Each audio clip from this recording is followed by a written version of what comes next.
America impact. ఎందుకంటే Indian sub continent అంటారు, భారత ఉపఖండం అంటారు. ఇవన్నీ కూడా అఖండ భారత్ లో భాగాలు. అఖండ భారత్ లో ఇవన్నీ కూడా ఒక భాగం. సో ఆఫ్ఘనిస్తాన్ అయినా, లేకపోతే శ్రీలంకలో జరిగిన, బంగ్లాదేశ్ లో జరిగిన, నేపాల్లో జరిగిన, భారతదేశం ఒక ఫోర్స్ గా ఎదుగుతుంది. దీని మీద ఆధిపత్యం కోసం, భారత్ చుట్టుపక్కల దేశాల్లో ఆధిపత్యం కోసం అటు చైనా ప్రయత్నిస్తుంది, ఇటు అమెరికా ప్రయత్నిస్తుంది. ఆ రెండింటి మధ్య ఫైట్ జరుగుతుంది. మారిషస్, మన మాల్దీవ్స్ కూడా చూసాం. చైనా మాల్దీవ్స్ వాళ్ళు అక్కడ చైనా గుప్పిట్లోకి వెళ్లిపోయే పరిస్థితి కనిపిస్తుంది. తమ గుప్పిట్లోకి తీసుకోవాలని చైనా ప్రయత్నిస్తుంది.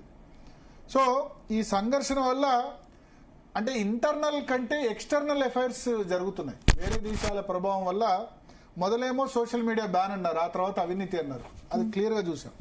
అయితే ఒకటి ఇప్పుడు ఇంపార్టెంట్ డెవలప్మెంట్ ఏంటంటే, నేపాల్ సంబంధించి ఆ విధంగా జరిగిన తర్వాత ట్రంప్ ఇప్పుడు మనకు ఇవాళ ఉదయం ట్వీట్ చేశారు. భారతదేశం సంబంధించి నరేంద్ర మోడీ మా మిత్రుడు, భారతదేశంతో సంబంధాల పునరుద్ధరణ కోసం మేము ప్రయత్నం చేస్తున్నామని చెప్పి టారిఫ్స్ 50% విధించారు. మొన్నటి వరకు మాకు రష్యన్ ఆయిల్ ఏమంటారు కొనుగోలు ఆపేస్తేనే మేము భారతదేశంతో చర్చలు, రష్యా ఈ విధంగా రెచ్చిపోవడానికి భారతదేశం కారణం అన్నారు. మొన్నోసారి సడన్ గా ట్వీట్ చేసి రష్యా, చైనా, ఇండియా కొత్త కూటమి ఏర్పడుతున్నాయి, మాకు దూరం అయిపోతున్నాయి, రష్యా ఇండియాలు చైనాకు దగ్గర అయిపోతున్నాయి అని చెప్పి ఆయన ట్వీట్ చేశారు. ఇవాళ ఉదయం మళ్ళీ ఆయన సొంత సోషల్ మీడియా ప్లాట్ఫామ్ ట్రూట్ లో భారతదేశంతో ట్రేడ్ డీల్ చర్చ జరుగుతోంది అని చెప్పారు. అంటే ట్రంప్ ఏ రోజు ఎట్లా మాట్లాడతారు, భారత స్నేహం పెంచుకుంటా అంటున్నారు, వెనుక ప్లాన్ ఏమో ఇలా ఇంప్లిమెంట్ చేస్తున్నారు. అమెరికా పాలసీ ఏంటి అసలు? అంటే ఒకటేందంటే, మనం రష్యా విషయంలో మనం బెదిరిస్తే మనం దారికి వస్తాం అనుకున్నారు. బట్ మన దారికి రాలేదు. బెదిరింపులు మా దగ్గర పనిచేయమని చెప్పాం. దాంతో ఇప్పుడు ఆయన తగ్గి ఆయన ట్వీట్, ఎందుకంటే నరేంద్ర మోడీ ఐక్యరాజ్య సమితి సమావేశాలకు వెళ్ళాలి సెప్టెంబర్ లో, కానీ ట్రేడ్ డీల్ ఈ పరిస్థితిలో నేను వెళ్ళనని ఆయన అనౌన్స్ చేసేశారు. సో ఈ నేపథ్యంలో ట్రంప్ వెనక్కి తగ్గారు. అక్కడ సొంత దేశంలో విమర్శలు వస్తున్నాయి, నువ్వు భారతదేశం లాంటి మిత్ర దేశాన్ని లాస్ట్ 20 years గా మన సంబంధాలు చాలా బాగున్నాయని ఎందుకు పోగొట్టుకుంటా అని విమర్శలు రావడంతో ఆయన వెనక్కి తగ్గి, వాళ్ళ ఒక అడుగు వెనక్కి తగ్గినట్టుగా భారతదేశంతో ట్రేడ్ డీల్ త్వరలో కుదురుతుంది, నరేంద్ర మోడీ నా మంచి మిత్రుడు అంటే నరేంద్ర మోడీ కూడా ఎస్ ట్రంప్ నాకు మంచి మిత్రుడు, ట్రేడ్ డీల్ కుదురుతుందేమో అని చెప్పి ట్వీట్ చేశారు. మాట్లాడదాం. మనతో పాటు అలేఖ్య గారు ఉన్నారు, వెంటపాటి పుల్లారావు గారు, అదేవిధంగా మామిడి గిరిధర్ గారు, అందరూ కూడా జాయిన్ అవుతారు.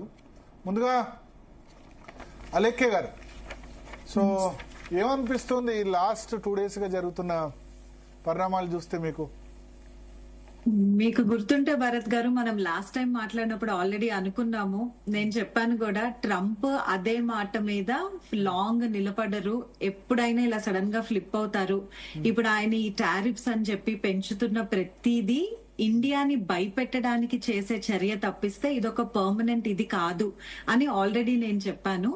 ఇప్పుడు ఆ పాయింటే ప్రూవ్ అవుతోంది. ఓకే, అందుకనే ఆయన అంటే ఆయనకి 2 రకాలుగాను బ్యాక్లాష్ వచ్చింది ఈ విషయంలో.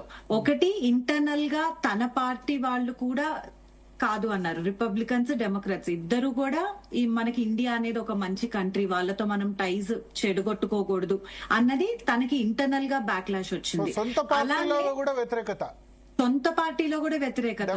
వ్యతిరేకించడం సహజమే, బట్ రిపబ్లికన్స్ కూడా వ్యతిరేకించడం. అక్కడ రీజన్ ఏంటి అంటే ఇండియన్ డయాస్పోరా అండి.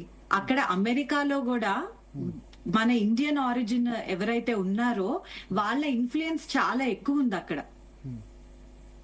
సో దానికి అది ఒక కారణం అయి ఉండొచ్చు. ఇంకొకటి, యూరోపియన్ కొన్ని కంట్రీస్ ఉన్నాయి, ఫర్ ఎగ్జాంపుల్ ఇటలీ తీసుకోండి, స్వీడన్ తీసుకోండి, వీళ్ళందరూ ఇండియాకి ఫేవర్ గా ఉండే కంట్రీస్.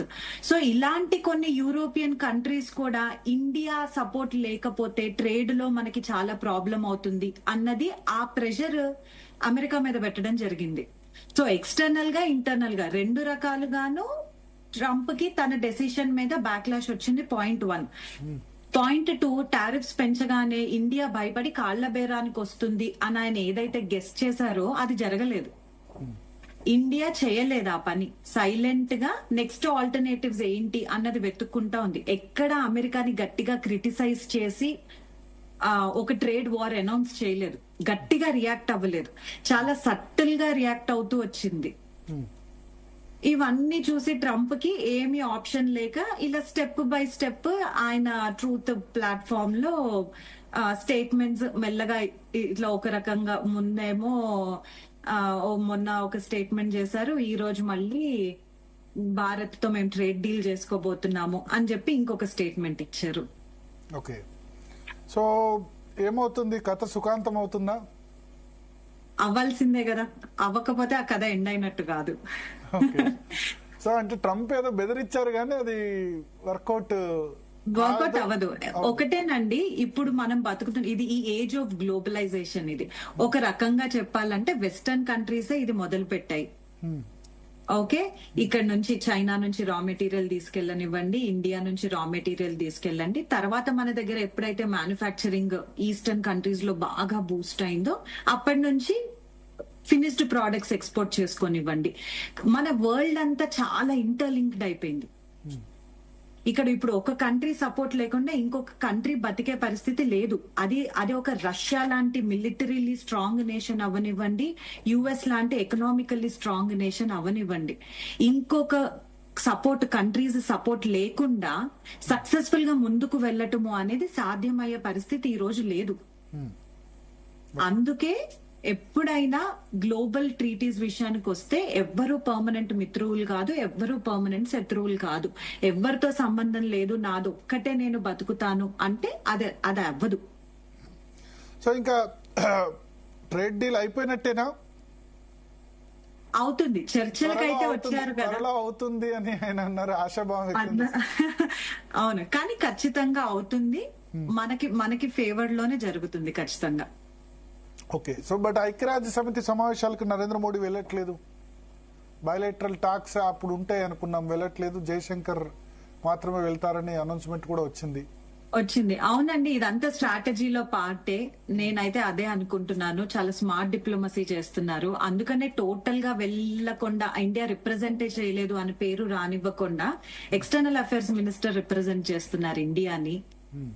సో అక్కడ బైలేటరల్ మీటింగ్స్ లో వచ్చిన ఇదిని బట్టి అప్పుడు మన లెవరేజెస్ ఏంటి అన్నది క్యాలిక్యులేట్ చేసుకుని మేబీ అప్పుడు మోడీ గారు డైరెక్ట్ గా వెళ్లి కలవడం చేస్తారేమో, చూడాలి ఎలా జరుగుతుందో. సో ట్రంప్ లాస్ట్ ఆయనకైతే రష్యా ఇండియా ఎక్కడ చైనాకు పోతున్నాయని ఒక మాట మాట్లాడారు. తర్వాత ఇవాళ ట్రేడ్ డీల్ దగ్గరకు వచ్చింది అని చెప్పి మాట్లాడారు. మళ్ళీ ప్లేట్ ఫిరాయించారని గ్యారంటీ ఏమైనా ఉందా? మొన్నటి వరకు సెకండరీ, తర్వాత మళ్ళీ ఇంకా శాంక్షన్స్ ఉంటాయని కూడా మాట్లాడారు. శాంక్షన్ అన్న వర్డ్ కూడా వాడారు. అవును, శాంక్షన్స్ ఉంటాయన్న వర్డ్ వాడినా కూడా యూరోపియన్ కంట్రీస్ అండి, వాళ్ళు ఖచ్చితంగా దానికి అగెయిన్స్ట్ గా మాట్లాడేశారు. ఓపెన్ గా వాళ్ళు స్టేట్మెంట్స్ ఇచ్చారు. ఎందుకంటే రష్యా నుంచి ఆయిల్ ఇంపోర్ట్ చేసుకుంటున్నది అన్నది ట్రంప్ చూపిస్తున్న మెయిన్ కారణం. ఇండియా ఒక్కటేనా రష్యా నుంచి ఆయిల్ ఇంపోర్ట్ చేసుకుంటున్నది? కాదు కదా. యుఎస్ తో ఎలైన్ అయి ఉన్నవి ఇంకా చాలా దేశాలు కూడా రష్యాతో ఎన్నో రకాలుగా సంబంధాలు పెట్టుకొని ఉంది. ఈ టైంలో ఇండియాకి మాత్రమే శాంక్షన్స్ ఇవ్వటం తప్పు అనేది ట్రంప్ ని వరల్డ్ కంట్రీస్ చాలా ఖండిస్తున్నాయి. ఇవన్నీ ఇండియా తగ్గలేదు. ఇవన్నీ దృష్టిలో పెట్టుకొని నాకు తెలిసి ట్రంప్ అంత మూర్ఖుడు కూడా కాదు, ఇంకా శాంక్షన్స్ విధిస్తాను, ఇంకా టారిఫ్స్ పెంచుతాను అని ఆ లైన్స్ లో అయితే మాట్లాడరు. ఈ తగ్గుముఖం పట్టారు కదా, అది ఖచ్చితంగా తగ్గుతుంది. ఇండియాకి ఫేవర్ లో ఫర్దర్ గా డీల్స్ వస్తాయి.